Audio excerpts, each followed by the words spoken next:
La multidimension, en fait, c'est pas quelque chose justement qu'on comprend, c'est quelque chose que l'on respire, quelque chose qui devient...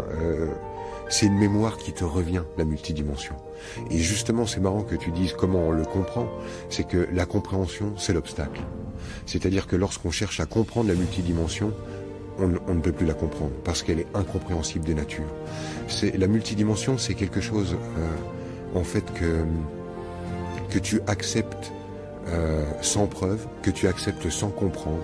Et d'un seul coup, en fait, en acceptant de vivre dans un espace de non-preuve, de non-compréhension, de non-démonstration, il y a beaucoup plus d'informations qui apparaissent.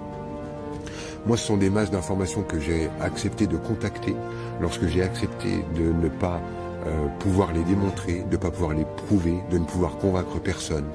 Et donc simplement de nourrir mon lien entre moi et moi. C'est là en fait que pour moi c'est une expérience mystérieuse et intime. En fait la conscience est prête à faire des voyages incroyables. La conscience est prête à visiter des mondes, des expériences, des relations. La conscience est prête à vivre tout ça. C'est à disposition.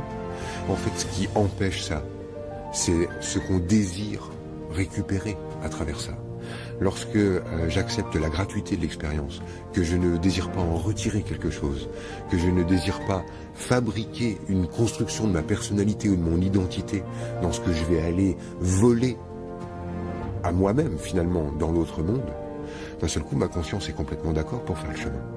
Et là je vais pouvoir tisser ces liens invisibles, ces liens intimes entre moi et moi dans un autre espace, et je vais pouvoir m'enrichir de ce contact-là.